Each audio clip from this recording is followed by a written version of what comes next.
Today's episode of Looping Through Life is brought to you by the band Fictional Reality. Listen now on Spotify.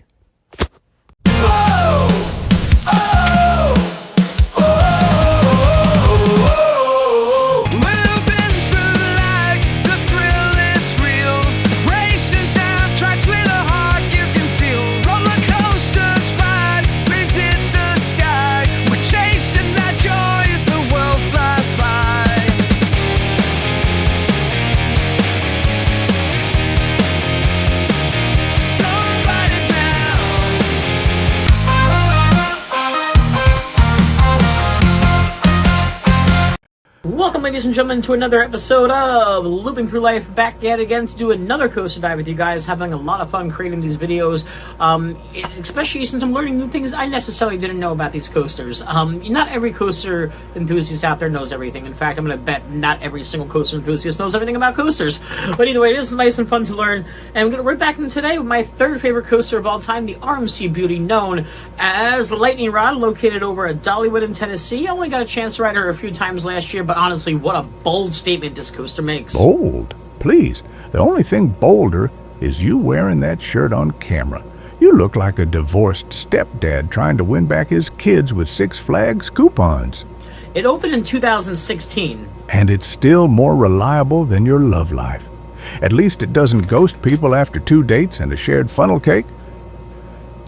It was the first ever LMC launch from RMC. It's a pretty big deal, I say. Which sounds impressive until you remember you once paid $100 for a fast lane pass and still cried on Splash Mountain. Either way, let's get into why Lightning Rod became a legend.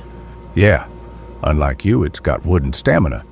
Nestled deep in the heart of the Great Smoky Mountains, Dollywood is a park known for its scenic beauty, charming southern atmosphere, and one of the most ambitious roller coasters ever built. Lightning Rod. This isn't just a ride, it's a full-blown experience that blends cutting-edge engineering with natural Appalachian terrain.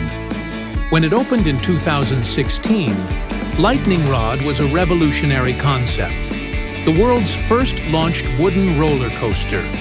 Built by Rocky Mountain Construction, or RMC, the ride featured a linear synchronous motor, LSM launch system, propelling riders from 0 to 45 miles per hour straight up a 20-story lift hill.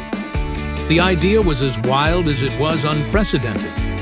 Traditional wooden coasters rely on chain lifts and gravity, but Lightning Rod took a leap into the future, adding launch technology usually reserved for sleek steel coasters and combining it with the old-school thrill of wood.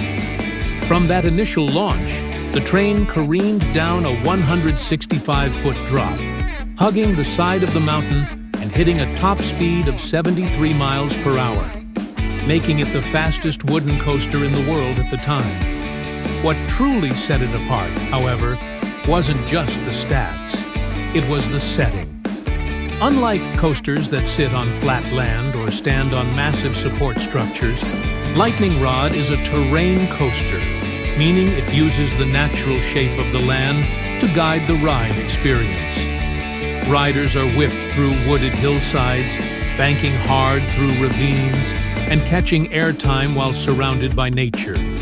The result is breathtaking, not just for the intensity of the ride, but for the way it harmonizes with its environment. It feels fast because it is fast, but also because you're diving through forests and blasting along the mountain's edge. But as ambitious as the concept was, the real-world execution turned out to be a different story. From the start, Lightning Rod was plagued with reliability issues. The LSM launch system, while thrilling, proved to be an ongoing headache. Wooden coasters, by nature, shift and flex more than their steel counterparts. This constant movement made it difficult for the high-precision launch system to work consistently. Mechanical failures were frequent, downtime was long, and for many guests, the ride became infamous not for its speed or airtime, but for being temporarily closed. Fans even began calling it lightning off or lightning closed. Despite upgrades, adjustments, and multiple attempts to fix the launch system, the problems persisted. Entire seasons went by where the ride barely operated, and even when it did, it was often plagued with delayed openings or sudden closures throughout the day. For a park like Dollywood, which prides itself on guest experience, this was a major issue. Something had to change. In 2021, RMC began making major structural changes to the ride. The first step was replacing sections of the original topper track, a wood-steel hybrid system used on their early coasters, with I-box track, a full steel system known for its durability and smoothness. Over the next couple years, more and more of the ride was retracked, and by 2023, more than half of Lightning Rod was no longer wooden in the traditional sense. This effectively transformed it into a hybrid coaster, though Dollywood, and perhaps most impressively, it still blends perfectly into its environment. The chain lift still carries you up the same mountainside, and once you crest the hill, that drop and the terrain-hugging madness that follows hasn't lost a step.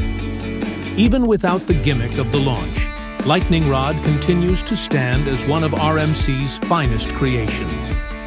The fan response since the changes has been largely positive, with many riders noting that the ride is smoother, more comfortable, and, perhaps most importantly, actually open when they visit. While coaster purists may argue over whether it should still be called a wooden coaster, most riders don't care.